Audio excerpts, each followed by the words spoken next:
Welcome to EPG Pathshala. This paper is the philosophy of law. The module is on civil disobedience.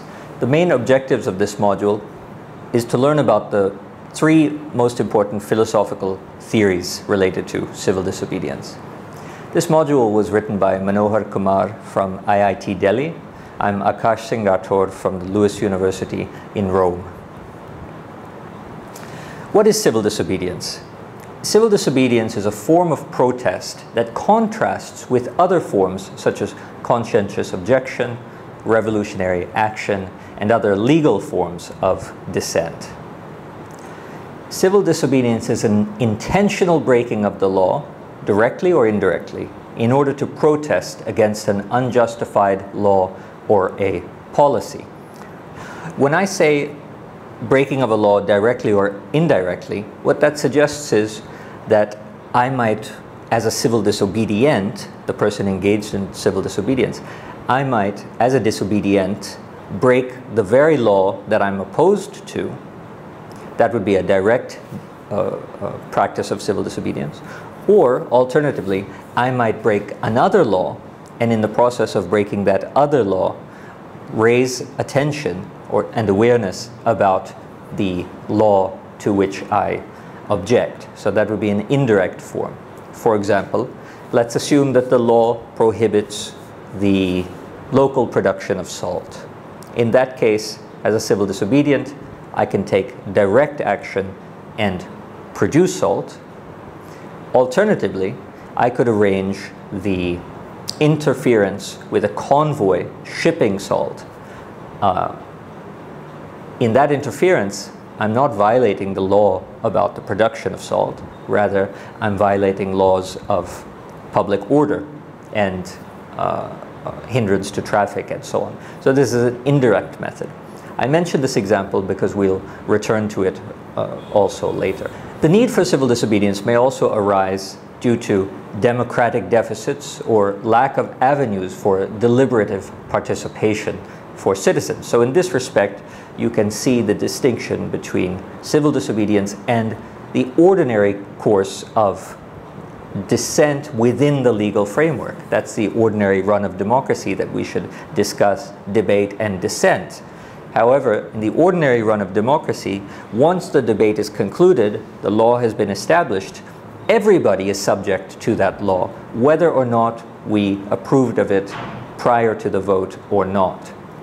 Civil disobedience, however, suggests that after the publication of the law, we can infringe that law, violate that law, in order to raise awareness about its injustice and our objection to it. So in this sense, it works outside of the framework of the usual democratic process. Civil disobedience is largely a public and a communicative act that seeks to inform other citizens of what the disobedient sees to be wrong. And here we see the difference between conscientious objection on the one hand and civil disobedience on the other hand.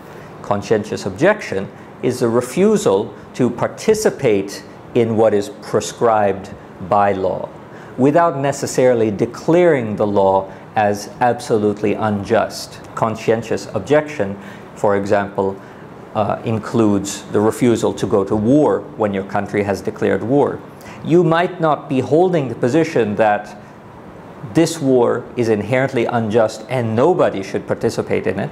Rather, as a conscientious objector, you would say that I object to participating in it because it violates my sense of conscience or my religion or what have you. So there are differences then that are clear between civil disobedience and conscientious objection, revolutionary action, which uses violence and intends to overthrow the entire framework of law, and other legal forms of dissent. So civil disobedience is quite distinct from all of these other forms of dissent. Let's get into the main theories of civil disobedience, the main political philosophical theories that have been developed in order to understand the nature of civil disobedience, the justness or righteousness of civil disobedience, and the conditions under which it should or should not be practiced. These theories are primarily three. One is the liberal tradition that appeared in the writings of John Rawls. The other is the Republican account, which has appeared in the writings of Daniel Markovits. And the third is the deliberative or democratic deficit account, which appears in the writings of William Smith. We'll begin with John Rawls. The political philosopher John Rawls is credited with giving the most accepted definition of civil disobedience. It's a rather wide one, so people find very little fault with it. Rawls argues that civil disobedience, and I quote, is a public, non-violent, conscientious yet political act contrary to law, usually done with the aim of bringing about a change in the law or policies of government. Now you can see in the terms that Rawls uses that he himself differentiates civil disobedience from conscientious objection. In other words, he called it a conscientious but political act. Conscientious objection is a conscientious but moral and personal act. He also states that it has the aim to uphold the legal regime in general, but oppose a particular unjust law. In that respect, it's not like revolutionary action. Now, there are some conditions that Rawls lays out so that the civil disobedient is engaged in action that can widely be accepted as just. We all know that it's not lawful, that's the very point of it, but is what is not lawful wrong? No, there are many cases where pursuing the illegal act is the morally righteous and just thing to do. Well, we need certain conditions to teach us how do we know. We can't just start violating this law and that law and say, no, this is the right thing to do. So political philosophers lay down conditions and criteria, and the ones that the liberal political philosopher John Rawls has laid down are quite clear and easy to understand. The first of which is that an act of civil disobedience is only justified when the current arrangements in the society depart largely from publicly accepted standards of justice. In other words, just because I don't like a law does not mean that in the process of violating it, I'm practicing civil disobedience. Rather, that law should be widely understood to depart from our shared sense of what is a just law, what is the just thing to mandate, what is the just thing to prohibit. If people don't widely share the understanding that this particular law is unjust, then the act of violating it cannot be qualified as civil disobedience. Another condition that Rawls lays down in his idea of civil disobedience is that the act should be done in public, in full public view. That the disobedient should be willing to face the law, and that in the process of facing the law, the public can see the sincerity of the act of disobedience. In other words, I shouldn't be hiding just a kind of criminal behavior behind the excuse of civil disobedience. Now, how do we ensure that that's not happening?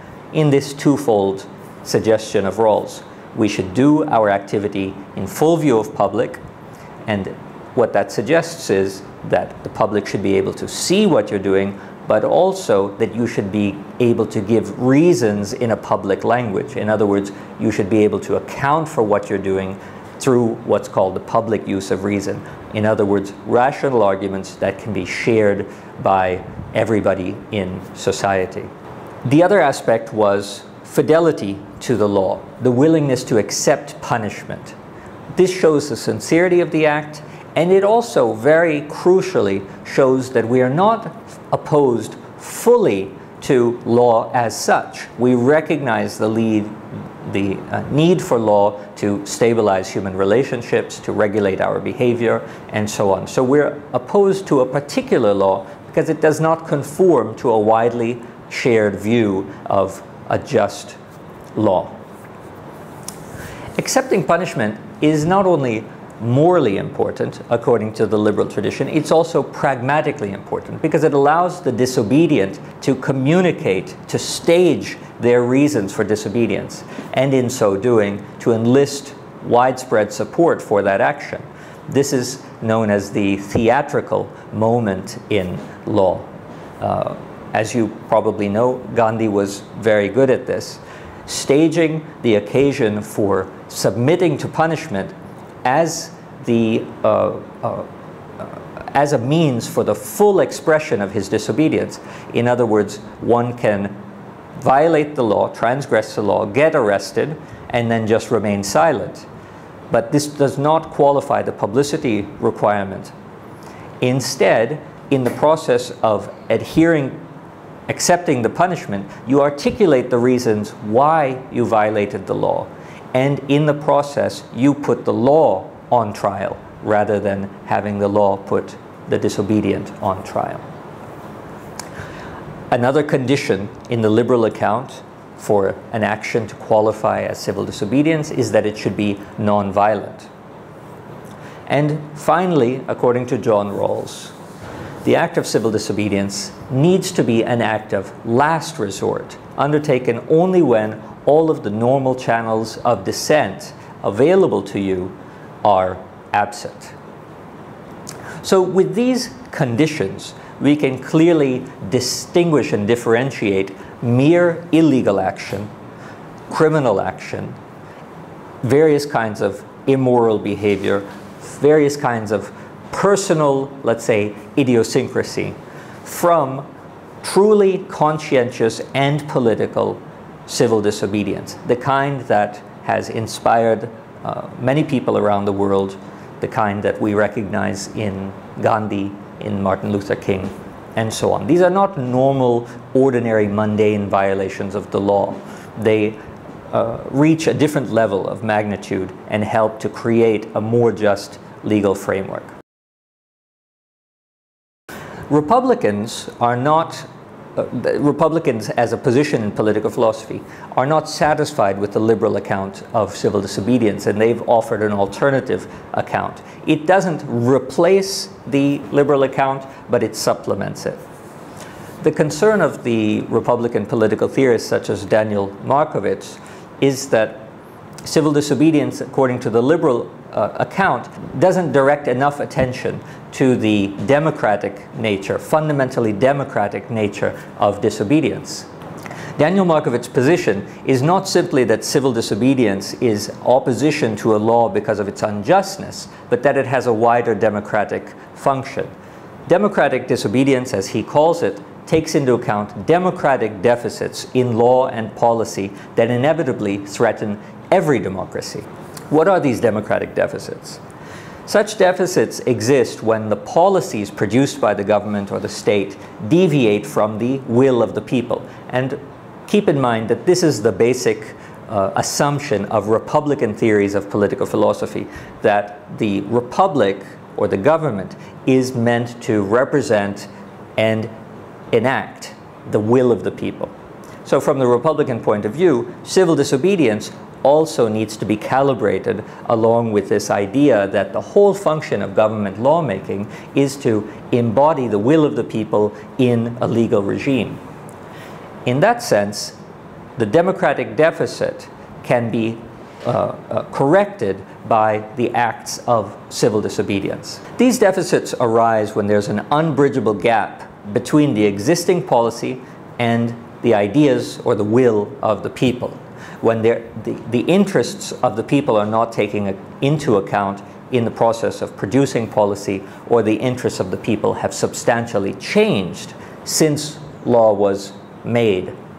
I think a good example of civil disobedience according to the Republican model could be gay pride marches in a lot of contemporary countries.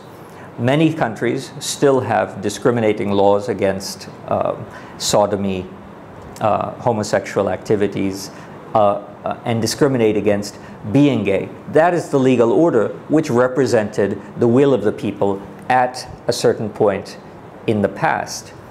But largely, the people's conceptions have changed, and so the gay pride marches that occur, which are largely illegal because they're flouting certain criminal prohibitions, these marches can be seen as an attempt to engage in civil disobedience to fulfill the prerogatives of the will of the majority and how that's changed since law was made. So filling in the democratic deficit.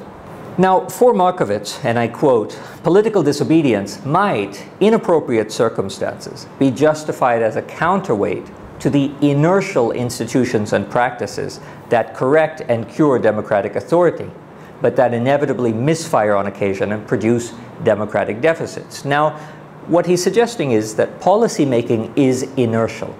In other words, once that the will of the majority goes into the processes of governmental mechanisms to produce law, it follows a certain logic of its own. It follows the logic of legal production. Now, that logic of its own is inherently status quo. It's inherently conservative because the entire point of the law is to stabilize society and not allow too much revolutionary instability to creep in. What can happen as a consequence of this inherent stabilizing and status quo effect of legal production, or the production of laws out of the will of the people, is that precisely what the people willed is not precisely reflected in the law that comes out of the legal production, the legal lawmaking apparatus. What that means for Markovits is that consequently civil disobedience may be necessary at the end of the lawmaking process in order to force a tweaking of the resultant law so that it conforms more closely to the will of the people that was meant to be captured in that law in the first place. So after discussing the liberal model of civil disobedience and the Republican idea of civil disobedience, which attempts to supplement the liberal one, let's turn to the deliberative account of civil disobedience, which is put forward by the political theorist William Smith. The deliberative disobedience model seeks the need to explain some aspect of civil disobedience which is left out of the liberal and the Republican model. The deliberative account takes cognizance of requirements of disobedience when public policy making does not provide ample space for citizens.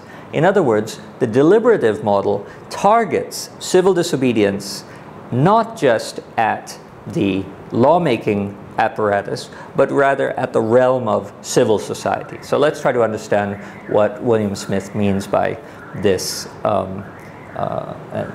need for any theory of civil disobedience to take into account the targeting of civil disobedience towards civil society.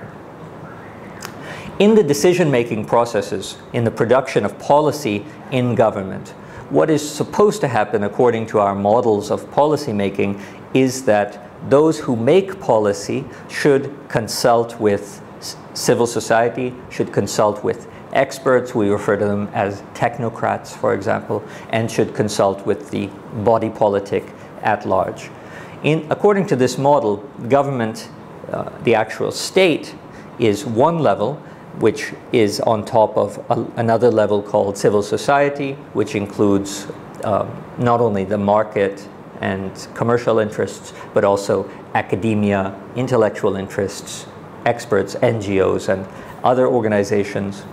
And then this is one level above the private realm. So this distinction, this sort of tripartite distinction between the private realm, the realm of the family, which is of course crucial for any state to function, the realm of civil society, and then on top, the realm of the state. Well, so far we've been discussing civil disobedience more or less in terms of the personal in relation to the state. This model suggests that civil disobedience plays out largely in this intervening realm of civil society. We see this because theories of governance and policy making always suggest that civil society should be taken account of in the process of producing policy. But does it? According to William Smith, an act of civil disobedience is justified, and I quote, when processes of public deliberation fail to respect principles of a deliberative democracy in the following three ways. So these are the three faults of the process of policy making in relation to those two layers I was telling you about, the political and the civil society level. So when there are three faults in that, civil disobedience is justified. So what are the three faults? One, when deliberation is insufficiently inclusive. Two, when it's manipulated by powerful participants. And three, when it's insufficiently informed. And inclusivity is crucial here. So as I was mentioning, public policy is produced by the state, but it should be done in a kind of round table where members of civil society are invited. That's the inclusiveness. In the process of inviting members of civil society, including academics and technocrats, that means the policymakers are sufficiently informed. That's the other condition that William Smith mentions. And thirdly, this practice of policy making shouldn't be captured by some particular powerful interest. If any of these three things are not done properly, if policy making is captured, for example, we all know that in India, the policies related to oil expedition, drilling, and so on are captured by powerful interests like Reliance, and we know that the laws regulating environmental practices are captured by powerful mining companies and so on. In these cases, civil disobedience can be justified according to this third theory of civil disobedience, which we call the deliberative model. According to Smith, the aim of the civil disobedient is, and I quote, to stimulate processes of communication and argumentation within civil society itself. So this is different from the private and the state antagonism that we can see in certain kinds of theories of civil disobedience, specifically the liberal one. And in this model, what the disobedient is doing is he's engaging in the normal, vibrant processes of debate at the level of civil society and attempting to inform civil society of policies that are being enacted by government that violate the basic conditions of deliberation that should be grounding any policy produced by the state. So when any policy is produced by the state, there are basic conditions that should be fulfilled. The disobedient will alert civil society to the fact that these conditions have not been fulfilled. So these are the three main theories of civil disobedience in contemporary political philosophy that legal philosophers often contend with when they are discussing violations of the law, the reasons behind violations of the law, the moral justness of those violations, and so on. And in each of them, I mentioned at least three issues or three criteria, three terms that continuously pop up. One was publicity, one was violence, and one was punishment. Now, each of the three conceptions of civil disobedience have something to say about the role of publicity, about the role of violence, and about the role of submitting oneself to punishment. But these are not uncontested ideas. So let's go through these three concepts and see what kind of debate there is about what sort of justifications there are for mandating them for any act to be regarded as civil disobedience. Now, the need for publicity in the act of civil disobedience is debated. John Rawls and other liberal theorists support the need for publicity since the disobedient is required to provide public reasons for disobeying laws. He also argued that it shows a certain sincerity of commitment. Now, critics suggest that the need for publicity can often interrupt the very process of civil disobedience itself. Now, you remember the example that I gave about an indirect form of civil disobedience by not violating the law against the production of salt. So if I'm opposed to the law that states that salt cannot be produced locally, I can violate it directly by producing salt. Alternatively, I can violate it indirectly by blocking a caravan, taking a number of other civil disobedience together, and in some surprise way marching out into the street and lying down and blocking a caravan of salt from reaching its destination, the warehouse. This form of indirect civil disobedience illustrates quite clearly that the publicity requirement might interfere with the act of civil disobedience being effective.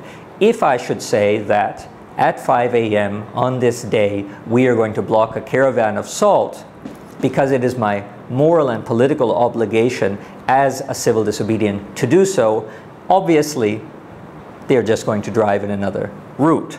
So this publicity requirement causes a great strain on the civil disobedient. Consequently, many people have argued that the publicity requirement is an unfair demand on civil disobedience in order to qualify as civil disobedience. John Rawls then introduced a revised conception of civil disobedience, wherein he said that the publicity requirement stands, however, it can be delayed after the event. So while the civil disobedient, in order to qualify as a legitimate civil disobedient, must publicly give reasons for his violation of the law and must publicly announce what he is doing, he does not necessarily have to do it before the event, but he is obligated to do it sometime in order for that illegal act to qualify as civil disobedience. Let's move on to the contentious issue of violence. Civil disobedience ideally should be non-violent. The disobedient should not pose a threat to the life and property of others. As you may be aware, there was a great deal of debate in India between Gandhi and others whether violence should be introduced during certain acts of disobedience and resistance. Gandhi was always behind let's say the unbreakable condition of nonviolence. The same thing happened in the United States during the civil rights movement, debates between Martin Luther King and Malcolm X. Martin Luther King, following Gandhi, was consistently nonviolent. He would not give that up as a principle.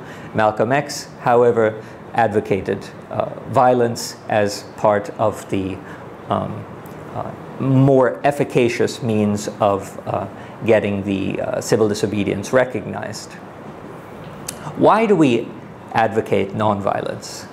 Some philosophers say that the nonviolent character of civil disobedience shows a basic fidelity to the law, not to a particular unjust law, but to the conception of law as such. If we were to use violence in order to make our point, then the act of using violence shows a condemnation of legal principles as such.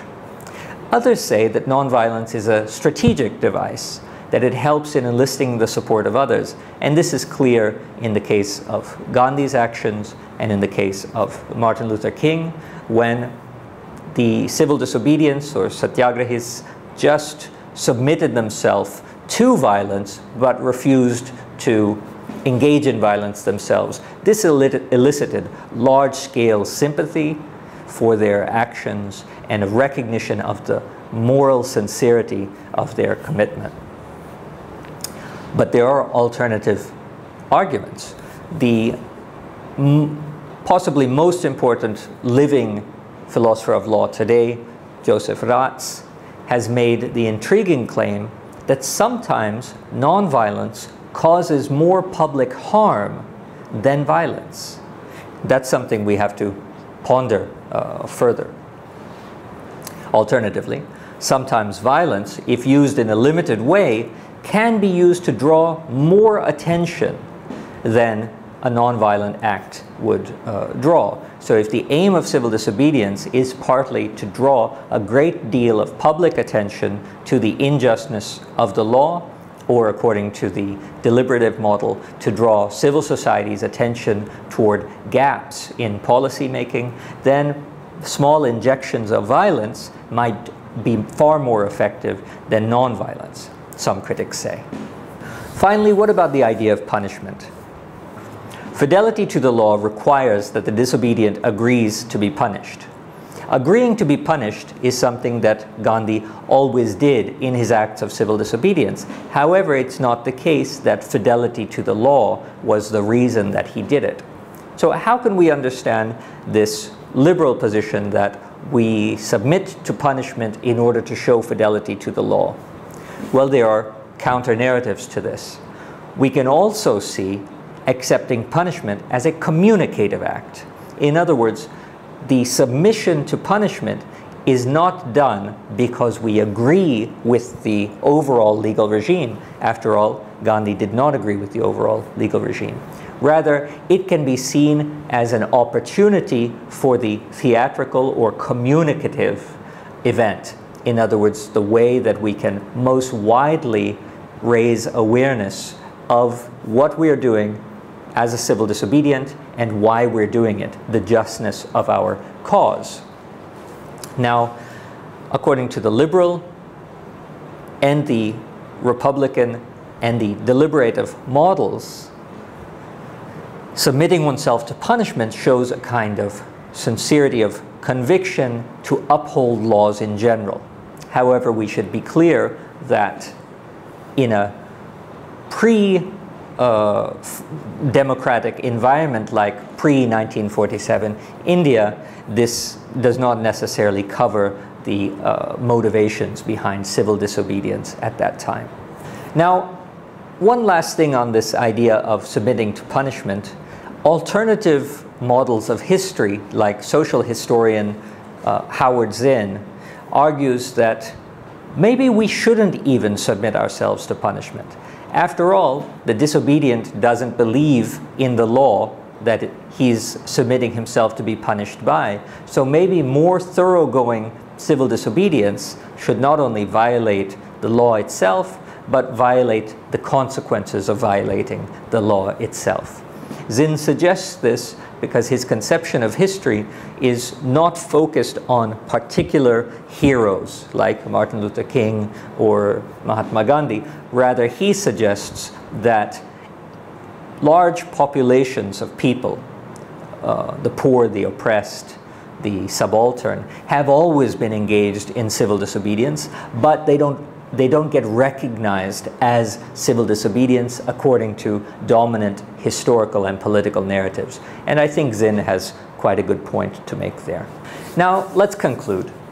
This model has shown a rich trajectory of theories of civil disobedience, and it shows that these theories don't have settled concepts. They're open to deep disagreement. For example, publicity, violence, the willingness to take punishment.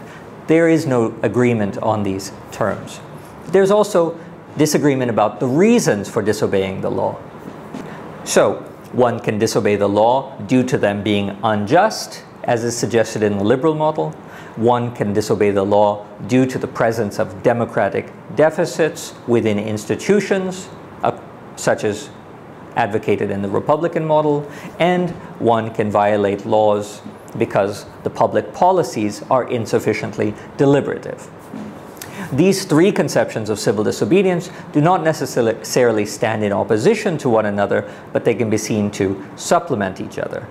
And finally, we should keep in mind that these three conceptions of civil disobedience are post-democratic. In other words, they more or less apply to conditions where the state is striving to be just.